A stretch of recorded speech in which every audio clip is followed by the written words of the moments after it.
The envelope arrived on a Tuesday afternoon via certified mail. I had to sign for it, which made my stomach drop before I even saw the return address. Certified mail is never good news. The return address said, United States Bankruptcy Court, District of Connecticut. I stood in my driveway, staring at the envelope, trying to figure out why a bankruptcy court would be sending me anything. I didn't owe anyone money. I had no outstanding debts. I'd never filed for bankruptcy. Why was a federal court contacting me?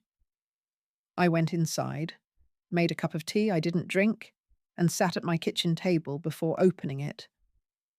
The first page was a standard notification that a bankruptcy case had been filed. Case number, judge's name, date of filing.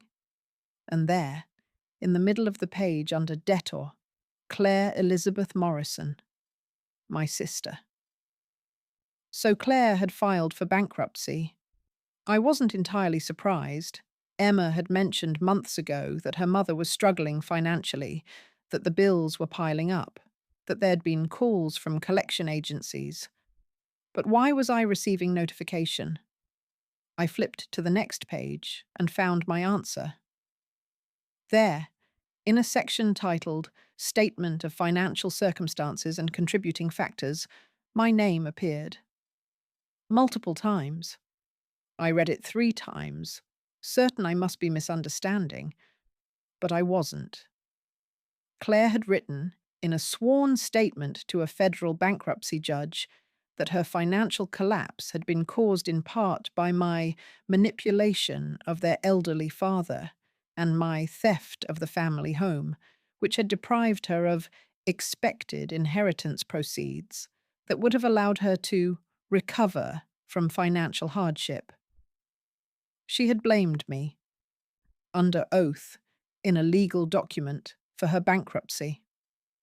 I set the papers down and stared out my kitchen window at the garden I'd been tending.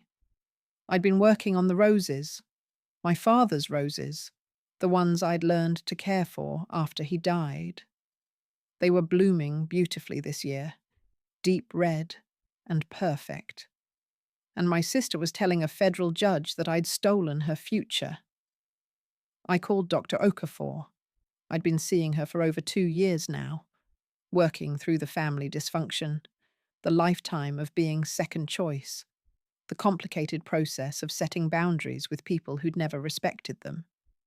She'd become not just my therapist, but a guide through the maze of toxic family dynamics. She did what? Dr. Okafor said when I finished explaining. She told a bankruptcy judge that I'm part of the reason she's in debt. She said I manipulated Dad and stole the house. How do you feel? I thought about it. Furious, exhausted, vindicated weirdly, because this proves everything I've been saying about her, that she refuses to take responsibility, that she'll blame anyone but herself, that she rewrites history to make herself the victim. Are you planning to respond? That's why I'm calling. I don't know what to do. Do I let this stand? Do I contact the court? Do I get a lawyer? Helen, stop. Breathe. Let's think about this clearly. Dr. Okafor's voice was calm, steady. First question. Does this legal statement affect you financially or legally? I don't think so. It's just her explaining why she's broke. It doesn't accuse me of owing her money or anything. So there's no legal liability here. You're not being sued. You're not being asked to appear in court. You're just named in her narrative about how she ended up in this situation. Yes. Then the question isn't legal, it's personal. The question is, do you need to defend yourself to Claire, to the court, or to the family members who might read this? I thought about that. I don't know. Let me ask it differently. If you do nothing, if you let this statement stand without response, what's the worst that happens? People believe her version. They think I stole from her. They think I'm the reason she's broke. And do those people's opinions matter to you? That was the real question, wasn't it? Did I care if extended family members, cousins I hadn't seen in years, aunts and uncles who'd never bothered to ask my side of anything, believed Claire's version? Some of them, yes. Some of them, no. Then maybe the response isn't about defending yourself to everyone. Maybe it's about providing clarity to the people whose opinions actually matter to you and letting everyone else believe what they want to believe. After I hung up with Dr. Okafor, I did something I hadn't done in years. I called my cousin Rachel. She was the family member I'd been closest to growing up, the one person who'd always seemed to see through the family dynamics clearly. I got the weirdest notification today, I started. Claire's bankruptcy filing? Yeah, I saw it. I'm listed as a creditor because she never paid back that $3,000 I loaned her for her car insurance 2 years ago. Did you read the part where she blames me? Oh, I read it. I also read the part where she claims she had no warning about her financial problems and that they were caused by unexpected life circumstances. Helen, I've been watching Claire spend money she doesn't have for 20 years. This bankruptcy wasn't unexpected. It was inevitable. So you don't believe her version? That you manipulated Dad? That you stole the house? No, Helen. I don't believe that. I was at the funeral. I heard you give that eulogy. I saw the way you cared for him at the end. Anyone paying attention knew who the real daughter was. I felt something loosen in my chest. Thank you for saying that. But I'll tell you what I do believe, Rachel continued. I believe Claire has convinced herself it's true. I believe she's rewritten history in her head so many times that she actually thinks if she'd gotten that house money, everything would be fine. She's made you the villain because the alternative, accepting that she's the author of her own financial disaster, is too painful. Should I respond? Should I send something to the family explaining what really happened? Rachel was quiet for a moment. What would that accomplish? The people who want to believe Claire will believe her no matter what you say. The people who've been paying attention already know the truth. And the people in the middle. Honestly, Helen, do you really want to spend your energy trying to convince people who should already know better? She was right. I knew she was right. But the injustice of it burned. That night, I pulled out all my documentation. Everything I'd saved over the past 2 years since my father died. I laid it out on my dining room table like a lawyer preparing for trial. The deed transfer documents showing the date, 3 weeks before Dad died, and his signature, witnessed and notarized. Text messages from Dad, thanking me for my care, expressing frustration with Claire's absence. Emails from the nursing home when Mum was dying, showing that I'd been the only one managing her care while Claire made excuses. Photos of the house before and after my renovation, showing the 6 months of work I'd put in with my own money and labour. Bank statements proving I'd never received any money from Dad beyond the house itself. No cash gifts, no early inheritance, nothing that would suggest I'd manipulated him financially. And then I pulled out the documentation I'd been avoiding looking at, Claire's own financial history that Emma had shared with me, the timeline that told the real story. Claire's bankruptcy hadn't started when Dad died. It had started years earlier. In 2019, she'd maxed out 3 credit cards buying furniture and clothes and taking vacations she couldn't afford. She'd made minimum payments for 2 years, accumulating interest. In 2020, she'd taken out a personal loan from Rachel, to cover her car insurance, promising to pay it back as soon as Robert's bonus came through. Robert's bonus had gone to a new outdoor kitchen instead. In 2021, she'd bought a $45,000 Lexus SUV while going through a divorce, financing the entire amount with a subprime auto loan because her credit was already damaged. In 2022, she'd gotten cosmetic procedures, Botox, fillers, a minor surgical procedure that her insurance wouldn't cover, putting $25,000 on a medical credit card. In 2023, our father died. By then, Claire was already drowning in debt. The house, if she'd gotten half of it, if it had sold for $400,000, if she'd cleared $200,000 from her share, would have temporarily patched the hole.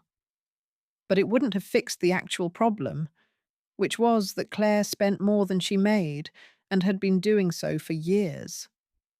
Within 18 months of getting that hypothetical $200,000, based on her spending patterns, she would have been right back where she started. Probably worse, because she would have felt justified in spending even more. The house wasn't her problem. Her relationship with money was her problem. Her belief that she deserved a lifestyle she couldn't afford was her problem. Her refusal to live within her means was her problem. But it was easier to blame me than to accept any of that. I was staring at all this documentation, trying to decide what to do with it, when Emma called. "Aunt Helen, can I come over?" "Of course. What's wrong?" "I need to talk to you about something. In person." She arrived 30 minutes later, and I could see she'd been crying. We sat in my living room, and she pulled out her phone. "Mum sent this to Madison and Ashley and me. It's a copy of her bankruptcy filing." "Emma, you don't have to. I want to show you, because I want you to know that I know, that we all know now." She opened a PDF on her phone and scrolled to the section about me. "Mom wrote this under oath, in a legal document." She swore that this was true. I know. But it's not true. None of it is true. Emma's voice was shaking. "She says you manipulated Grandpa. But I read his journals. I saw his text messages to you. He wasn't manipulated. He was making a choice based on who actually showed up. She says you stole the house. But Grandpa transferred the deed before he died. You didn't steal anything. He gave it to you. She says losing the inheritance caused her bankruptcy. But Aunt Helen, I've lived in her house. I've seen the spending. I've seen the bills piling up. This bankruptcy started way before Grandpa died. Emma, she lied. Under oath. In a court document. She lied about you to a federal judge." Emma was fully crying now. And the worst part is, I think she believes it. I think she's told herself this story so many times that she actually thinks it's true. I moved to sit next to her on the couch, putting my arm around her shoulders. People believe what they need to believe to protect themselves from truths they can't handle. That's not an excuse. No, it's not. It's just an explanation. Madison's furious. She called Mom and asked her how she could lie in a legal document. Mom said she didn't lie, that from her perspective, this is what happened. Ashley's just quiet. You know how Ashley gets when she's processing something big. She shuts down. "How are you feeling?" "Like I don't know my own mother. Like the person I thought she was never existed. Like every memory I have of family is tainted now, because I can see the dysfunction so clearly." Emma wiped her eyes. "I called Dad. He's not surprised. He said Mum's been rewriting history about their marriage too, telling people he abandoned her when really she's the one who filed for divorce. He said this is what she does. She creates a narrative where she's always the victim and everyone else is the villain. What did he say about the bankruptcy? He said he's not shocked about the debt. He said when they were married, he had to hide money from her because she'd spend everything in their account and then get angry at him for controlling her. He said he tried to get her to go to financial counseling, but she refused because she said the problem wasn't her spending, it was that he didn't make enough money. Emma looked at me. Are you going to respond? Are you going to defend yourself? I don't know yet. You should. You should send everything, all the proof, all the documentation, to everyone. You should make sure they know the truth. And if they don't believe me, if they choose to believe your mum's version anyway, then they're choosing to be willfully ignorant, and you don't need them in your life. She was 17 and already wiser than I'd been at 50. Wiser than I'd been at 57, honestly. The extended family started reaching out within a week. Apparently, bankruptcy filings are public record, and someone had looked it up and shared it with everyone else. My uncle called. Helen, I saw Claire's bankruptcy filing. She named you in it. What's going on? I explained, calmly and factually, what had actually happened. The timeline of Dad transferring the deed before he died. The text messages. The care I'd provided while Claire was absent. The fact that Claire's financial problems predated Dad's death by years. I thought it might be something like that, my uncle said. Your aunt and I have been watching Claire's spending for years. We've been wondering when it would catch up with her. Are you the only one who thinks that? Or do others in the family see it too? Some see it. Some don't. Some want to believe Claire because it's easier than accepting that she's been lying to them for years. But the ones paying attention know the truth. I had similar conversations with 3 cousins, 2 aunts, and my mother's oldest friend. Some believed me immediately. Some asked careful questions and then decided. One, my Aunt Patricia, who'd always been Claire's godmother, told me flat out that she thought I was lying and that I should be ashamed of myself for stealing from my sister. I didn't argue with Aunt Patricia. I just said, I'm sorry you feel that way, and ended the conversation. Dr. Okafor was proud of that response.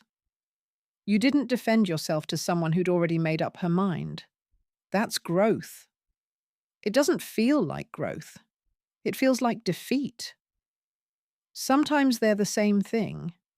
Sometimes growth is accepting that you can't control other people's perceptions and focusing instead on your own peace.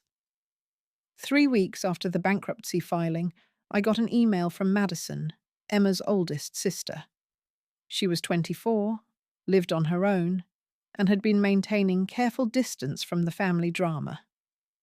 Aunt Helen, the email started, I owe you an apology.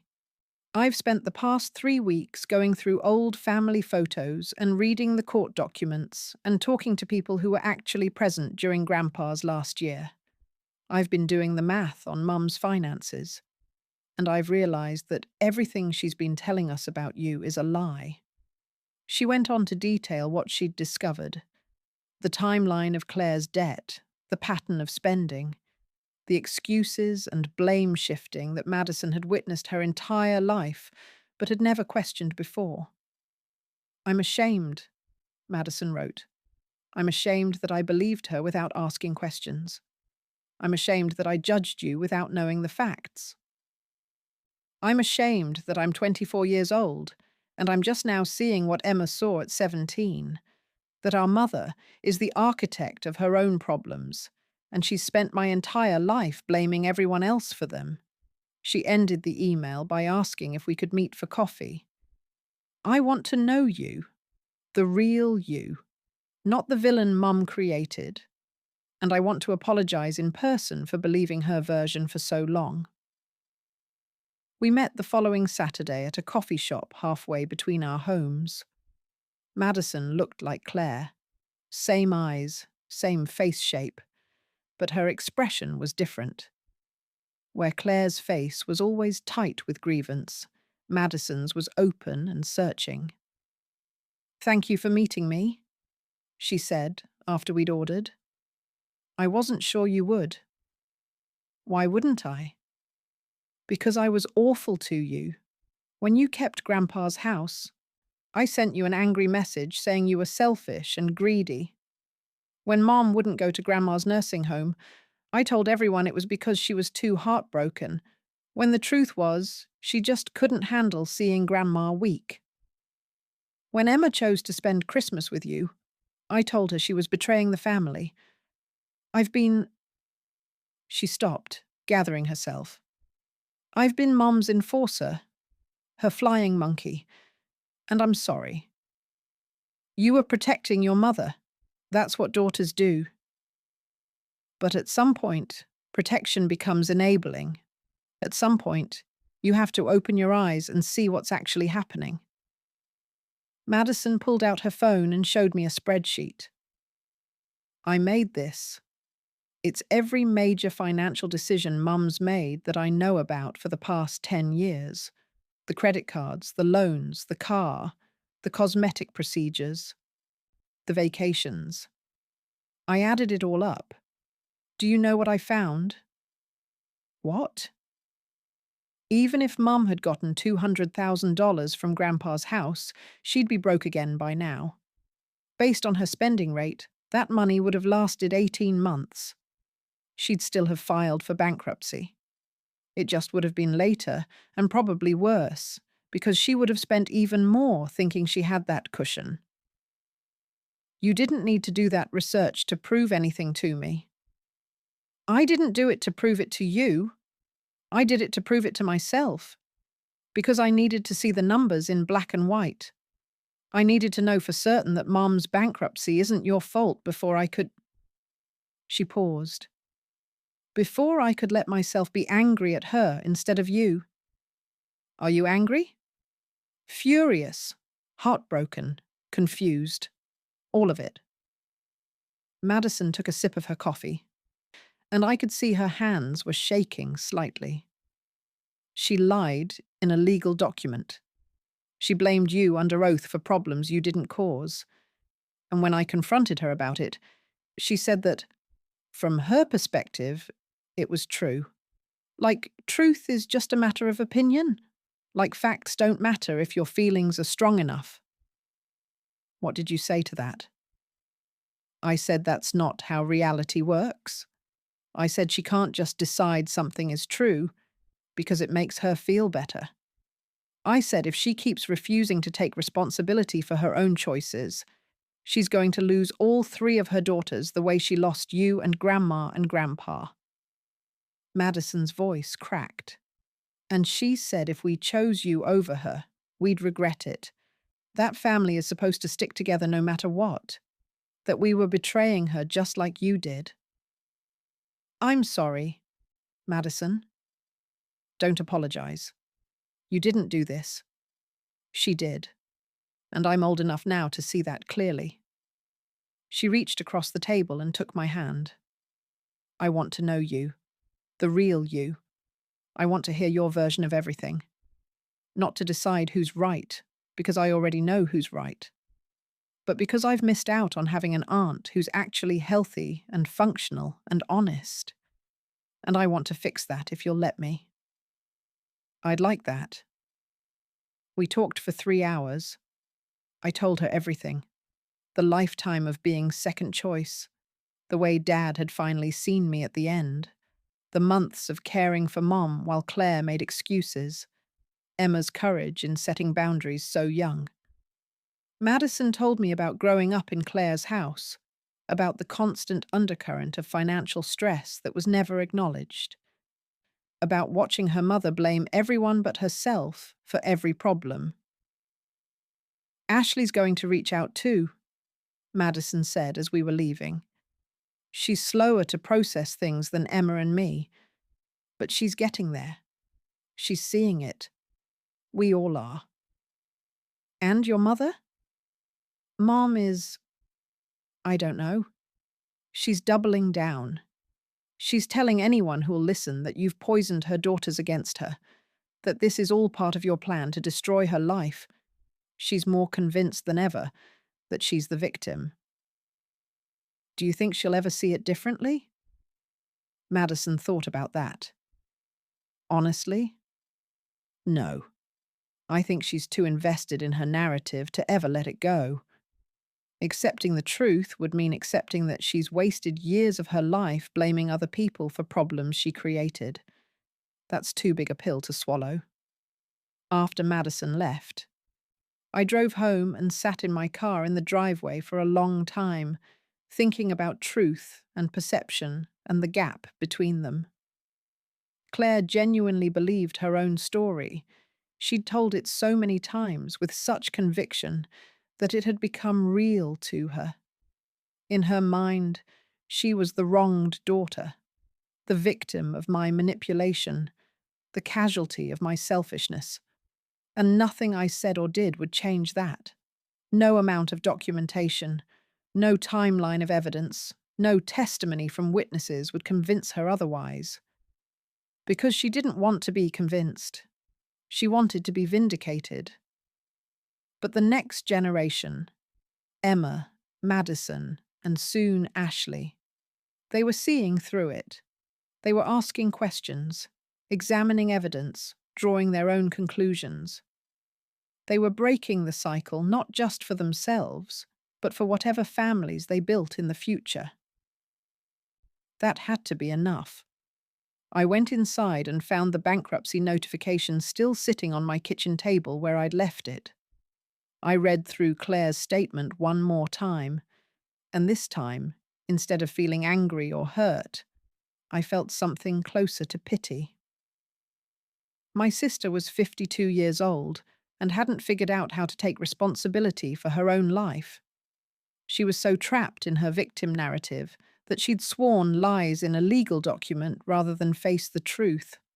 She was losing her daughters one by one, and instead of asking herself why, she was blaming me.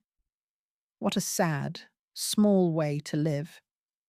I took the court documents, put them in a folder, and filed them away in my desk. I wasn't going to respond to the court. There was no need. I wasn't going to send a mass email to the family defending myself. The people who mattered already knew the truth, and the people who didn't wouldn't be convinced anyway. I was just going to let it stand. Let Claire's lies exist in the public record. Let the people who wanted to believe them, and let the truth do what truth does.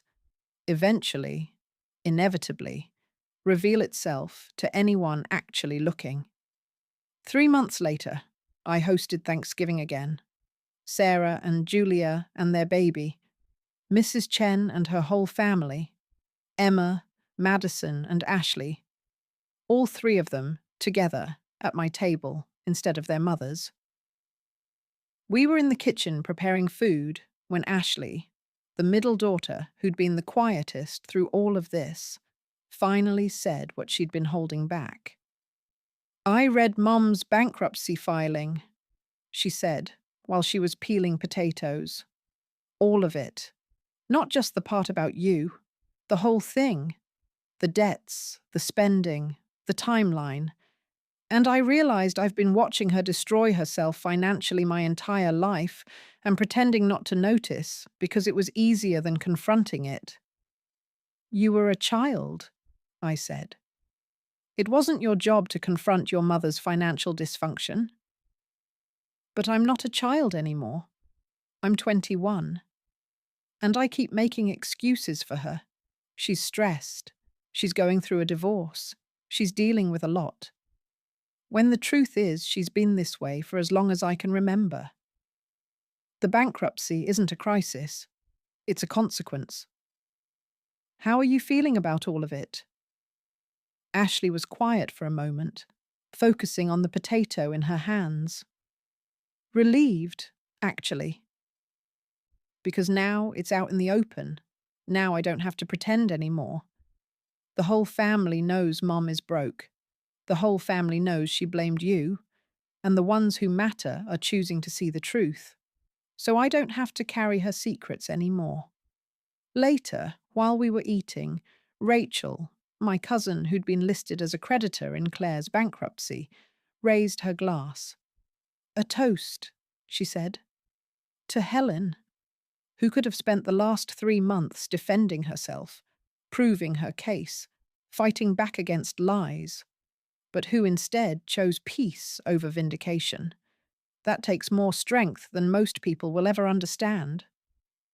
"Here, here," Madison said. Emma added, "To the aunt who taught us that you don't have to respond to every accusation. That sometimes the most powerful thing you can do is let the truth speak for itself." I looked around the table at the faces gathered there. Some were blood family, some were chosen family. All of them had decided to be there, not out of obligation, but out of genuine care. This was what family was supposed to look like. Later that evening, after most people had left and I was cleaning up with the girls, my phone buzzed with a text from a number I didn't recognize.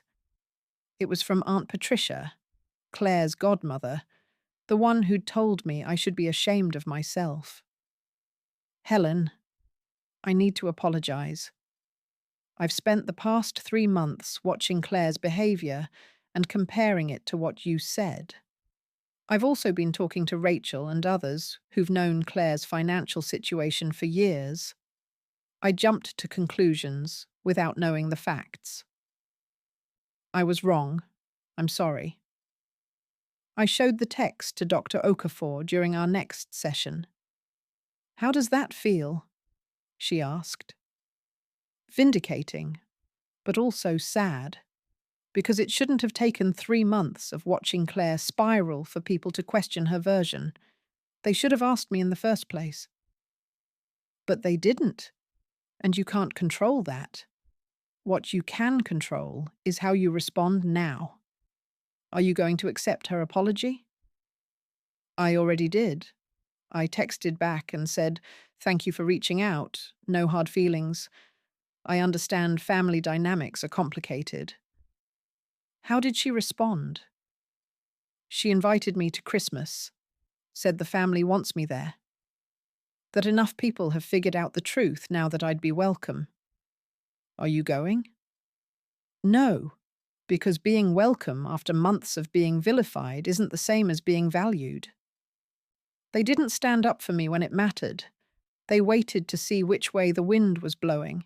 That's not the kind of family I want to be part of. That's boundary setting. That's healthy. It doesn't always feel healthy. Sometimes it just feels lonely. Both things can be true. You can be lonely and healthy at the same time. Lonely is temporary. Healthy is permanent." 6 months after the bankruptcy filing, the fallout was still settling. Claire had gone quiet on social media, stopped reaching out to family members, retreated into her shrinking world. Her bankruptcy had been discharged, her debts erased, but the social cost had been steep. People were asking questions she couldn't answer. Why had she named me in her filing? Why hadn't she paid back the family members she'd borrowed from? Why was her spending so out of control? Why had all 3 of her daughters chosen to spend holidays with me instead of her? The narrative she'd created was falling apart under scrutiny, and she didn't know how to rebuild it. Emma told me that Claire had started seeing a therapist, court-ordered, as part of her bankruptcy, ironically. "The therapist is asking her questions Mum doesn't want to answer," Emma said, "about her spending patterns, about her relationship with money, about why she always needs someone to blame. Mum keeps cancelling sessions." "Do you still talk to her?" "Once a week. Very surface-level conversations. How's school? How's the weather? That kind of thing." She asks when I'm coming home for a visit. I say I don't know. She says I'm punishing her. I say I'm protecting myself. She doesn't understand the difference. Do you think she ever will? I used to hope so. Now I think some people are just too committed to their story to ever see the truth. And that's sad. But it's not my responsibility to fix. Madison had gone one step further. She'd written her mother a letter, a long, detailed explanation of why she was setting boundaries and what Claire would need to do to rebuild their relationship. Clear conditions, financial therapy, acknowledging her spending problem, apologizing to the family members she'd lied about, taking responsibility for her bankruptcy instead of blaming others. What did she say? I asked. She said I was being cruel, that I was making demands she couldn't meet, that I was choosing you over her. Madison shrugged. So I said, okay, if that's how you want to interpret boundaries, then I guess I am choosing Helen. And you know what? I'm okay with that choice, because you've never lied to me, never manipulated me, never asked me to betray my own sense of truth to make you feel better. That's what a healthy relationship looks like.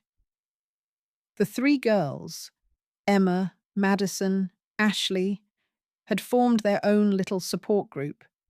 They'd meet for lunch once a month, talk about their mother, process their feelings, support each other through the complexity of loving someone while refusing to enable them. We've decided something, Emma told me one afternoon. We're going to wait.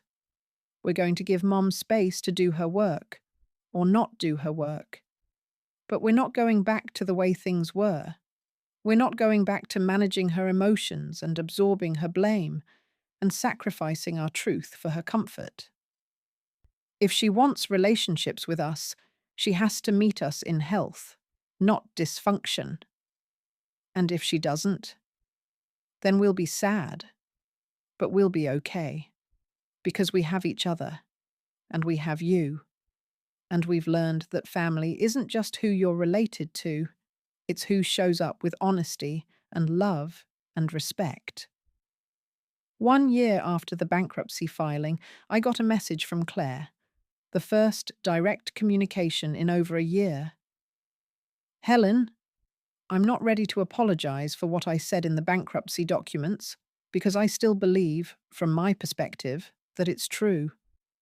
But my therapist says I need to acknowledge that my perception might not be the whole picture.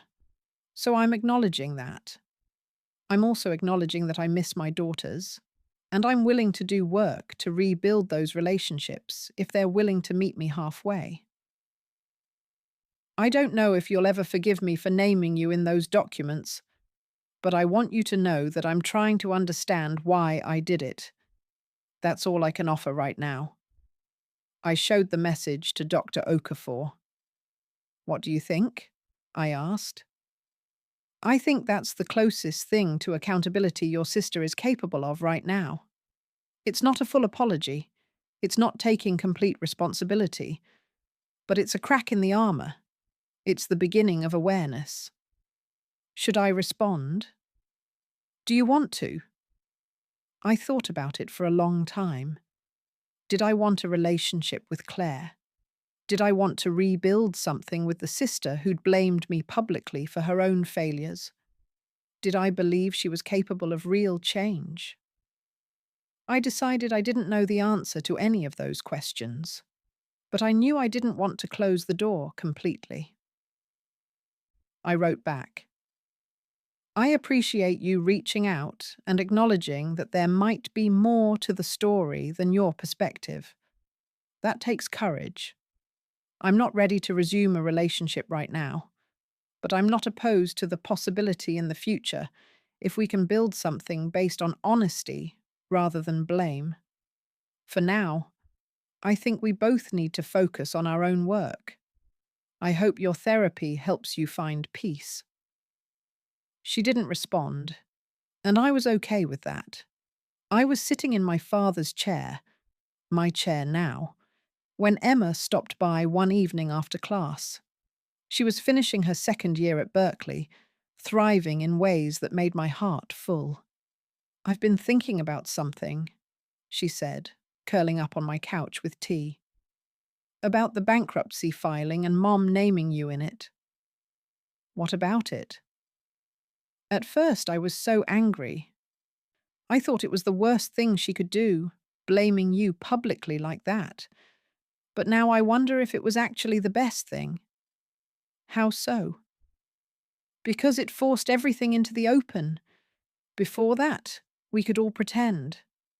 We could tell ourselves that Mum's financial problems were just bad luck, that the family conflict was just a misunderstanding, that maybe you were partly to blame and partly she was, and the truth was somewhere in the middle. But when she put it in writing, under oath, in a public document, we had to confront it. We had to look at the actual facts. And that's when we finally saw clearly. So you're saying her lying was good? I'm saying her lying so publicly that it could be examined and questioned was good. If she'd just kept telling her version quietly, some of us might have believed her forever. But she made it official. She made claims that could be checked. And when we checked them, they fell apart. I thought about that. About how sometimes people defeat themselves by overreaching. About how Claire's need to be vindicated had actually revealed the truth more clearly than anything I could have said. Your grandfather would have loved this conversation, I told Emma. He would have loved seeing you think this clearly, question this deeply, find the complexity in difficult situations. I wish I'd known him better when he was alive. I wish I'd asked him more questions. You know him now through his choices, through the house he gave me, through the boundaries he finally set, through the courage he showed at the end to break a pattern he'd enabled for decades. That's knowing someone. Do you think he knew that giving you the house would cause all of this? I think he knew it would cause conflict. I don't think he could have predicted bankruptcy filings and public blame and 3 granddaughters choosing sides. But I think he knew the truth needed to come out, even if it was messy, especially if it was messy. Was it worth it? All of this? The conflict, the estrangement, the lies? I looked around my living room, at the home I'd built, the life I'd created, the peace I'd found. I thought about the 3 young women who were learning boundaries at 20 instead of 60. I thought about the truth that had finally, painfully, been revealed. Yes, I said. It was worth it. Not because it was easy or painless, but because living in the truth, even when it's complicated and lonely, is better than living in a comfortable lie. Emma nodded, understanding in a way that still amazed me. That's what I'm learning. That sometimes the right choice is the hard choice. That sometimes choosing yourself means losing people who were never really there for you anyway. That sometimes the family you're born into prepares you to build the family you choose. Exactly. She stayed for dinner. We cooked together, as we'd done so many times before. And as we ate, we talked about her classes, her friends, her plans for the future. Normal conversation between 2 people who chose to be family to each other. No performing, no managing emotions, no walking on eggshells, just honesty and presence and choice.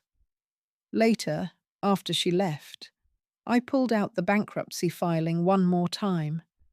I read Claire's statement about me, the lies dressed up as legal testimony, the narrative that had cost her more than she'd probably ever understand.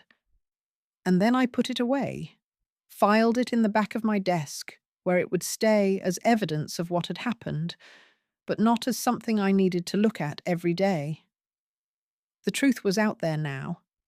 In court records, in family knowledge, in the awareness of the next generation. I didn't need to defend it anymore. I didn't need to prove it. I just needed to keep living it. That was enough. That had always been enough.